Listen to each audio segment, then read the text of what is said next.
Occasion ఏదైనా location ఎక్కడైనా తెలుగువారి వేడుక అంటే ఆలివ్ మిఠాయి ఉండాల్సిందే. ఆంధ్రప్రదేశ్ రాజధాని అమరావతిలో అంతర్జాతీయ విమానాశ్రయం ఎక్కడ రాబోతోంది? ఈ అంశం చుట్టూనే చాలా రకాల చర్చలు జరుగుతున్నాయి. దీనికి ప్రధానమైనటువంటి కారణం విమానాశ్రయం రావడం కంటే కూడా విమానాశ్రయానికి సంబంధించి భూ సేకరణ లేదా భూ సమీకరణ ఎక్కడ జరుగుతుంది, ఏ ప్రాంతంలో జరుగుతుంది, దీని చుట్టూనే చర్చ నడుస్తుంది. దీంతో పాటు ఫేజ్ 2 అమరావతి కోసం ల్యాండ్ పూలింగ్కి ఆంధ్రప్రదేశ్ ప్రభుత్వం సన్నద్ధమవుతుంది అనేటువంటి ప్రచారం కూడా జోరందుకుంటుంది. అయితే అమరావతిలో విమానాశ్రయానికి సంబంధించినటువంటి ప్రణాళిక మాత్రం ఒక అడుగు ముందుకు పడినట్టే మనం చెప్పాలి. ఎందుకంటే గతంలోనే దీని గురించి సుమన్ టీవీలో వీడియోస్ చేశాము.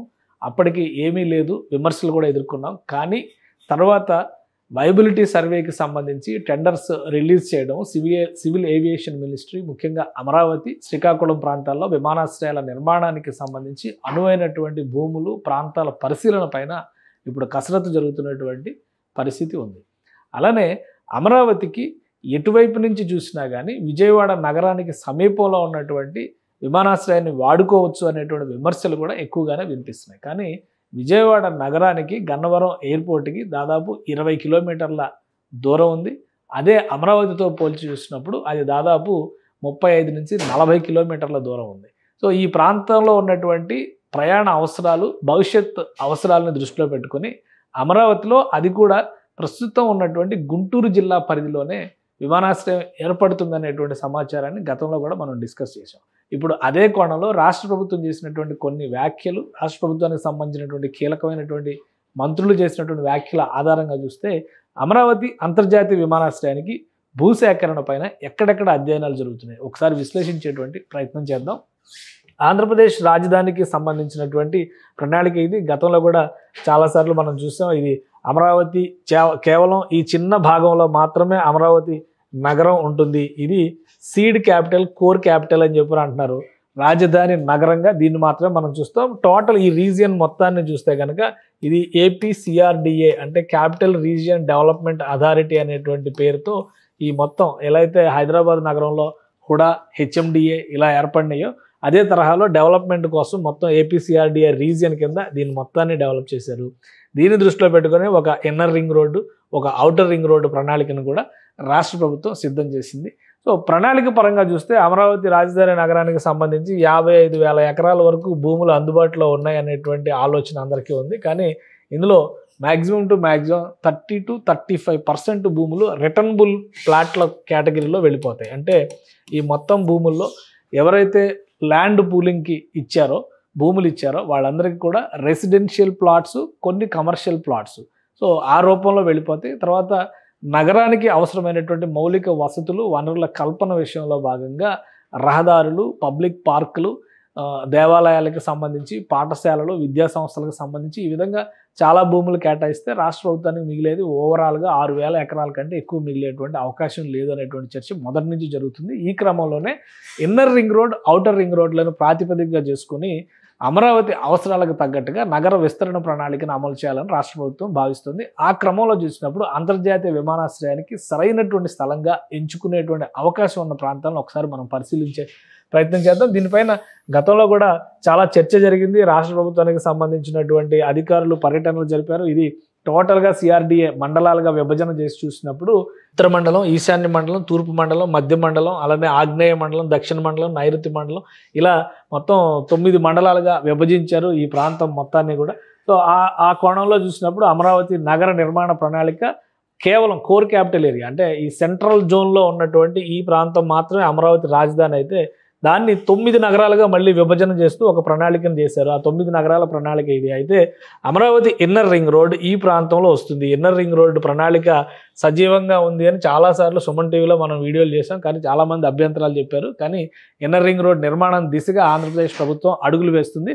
సో ఇన్నర్ రింగ్ రోడ్కి సంబంధించినటువంటి ప్రణాళికలో ఈ ప్రాంతం మొత్తం కూడా ఖాళీగా కనిపిస్తున్నటువంటి ప్రదేశం. అంటే ఇన్నర్ రింగ్ రోడ్డు పరిధిలో ఎక్కువ ల్యాండ్ అవైలబిలిటీ ఉన్నటువంటి ప్రదేశం ఇది మాత్రమే. సో దీనిపైన ఇప్పుడు ఆంధ్రప్రదేశ్ ప్రభుత్వం దృష్టి పెట్టింది.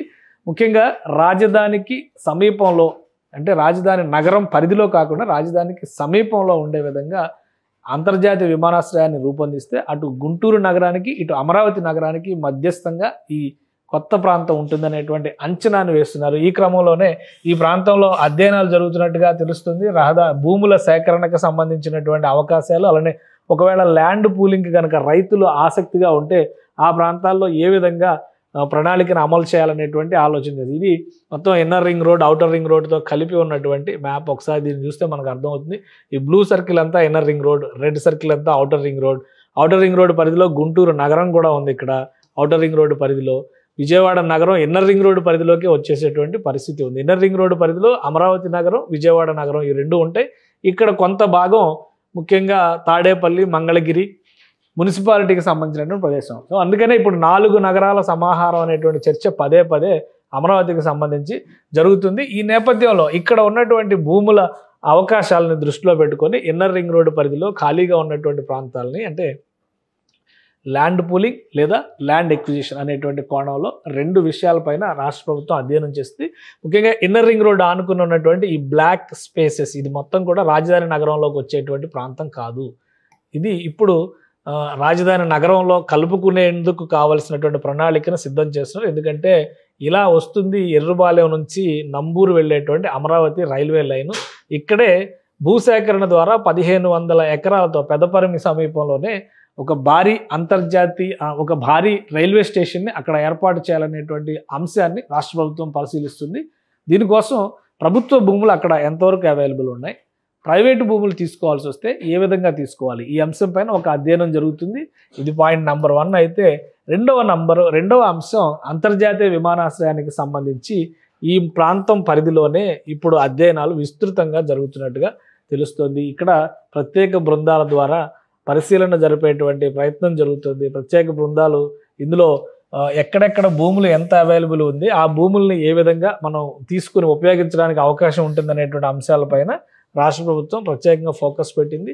సో ఒకసారి ఈ ప్రాంతాన్ని కొంచెం జూమ్ చేసి చూస్తే, ఇది రాజధానికి అత్యంత సమీపంలో ఉండేటువంటి తాడికొండ మండలంలో పరిధిలో ఉండేటువంటి ప్రాంతాలన్నీ ఇక్కడ ఉన్నాయి. ఈ మోతడక, కర్లపూడి, నెమలికల్లు, ఈ రావెల, ఈ ప్రాంతాలన్నిటికీ సంబంధించి ప్రభుత్వ ప్రైవేటు భూములపైన ప్రస్తుతం అధ్యయనం జరుగుతుంది.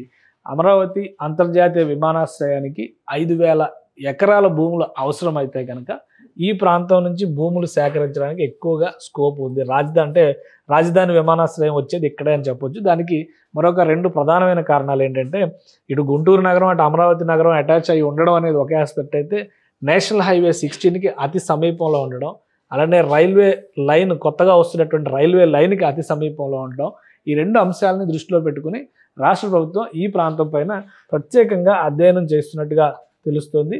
మొత్తంగా అమరావతి ప్రాంత జాగ్రఫీ ఒకసారి చూస్తే, ఇటు విజయవాడ, అలానే ఇటు గుంటూరు, ఇక్కడ కొత్తగా ఏర్పడుతున్నటువంటి అమరావతి నగరం, ఇది పాత అమరావతి నగరం.